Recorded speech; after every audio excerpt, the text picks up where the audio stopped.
വിജയ് ഹസാരെ ട്രോഫിയിൽ വെടിക്കെട്ട് സെഞ്ചുറിയുമായി ഇന്ത്യൻ വിക്കറ്റ് കീപ്പർ ബാറ്ററായ ധ്രുവ് ജുറേൽ. ബറോഡയ്ക്കെതിരെ ഇന്ന് നടന്ന മത്സരത്തിൽ ഉത്തർപ്രദേശിന്റെ വിജയത്തിന്റെ കരുത്തായി മാറിയത് ജുറേലിന്റെ സെഞ്ചുറിയായിരുന്നു. 101 പന്തുകളിൽ 8 സിക്സറുകളും 15 ഫോറും അടക്കം 160 റൺസുമായി പുറത്താകാതെ നിന്ന് ടീമിനെ 369 എന്ന കൂറ്റൻ സ്കോറിൽ എത്തിച്ചു. മത്സരത്തിൽ 54 റൺസിന്റെ വിജയമാണ് UP സ്വന്തമാക്കിയത്.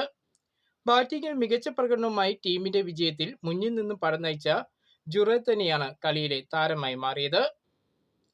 ഇന്ത്യൻ ക്രിക്കറ്റിലെ സൂപ്പർ താരം വിരാട് കോഹ്ലി ആഭ്യന്തര ക്രിക്കറ്റിൽ ന്യൂസിലാൻഡ് പരമ്പരയ്ക്ക് മുമ്പായി ഒരു മത്സരം കൂടെ കളിക്കും.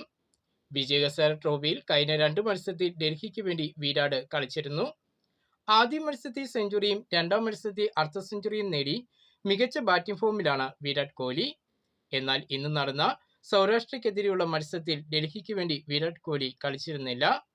എന്നാൽ ജനുവരി 6-ന് റൈവേഴ്സിനെതിരെ നടക്കുന്ന മത്സരത്തിൽ വിരാട് കോഹ്ലി ഡൽഹി ടീമിന് വേണ്ടി കളിക്കുമെന്നാണ് പുതിയ റിപ്പോർട്ട്. ഇന്ന് നടന്ന മത്സരത്തിൽ ഡൽഹി 3 വിക്കറ്റിന് സൗരാഷ്ട്രയെ തോൽപ്പിച്ചു.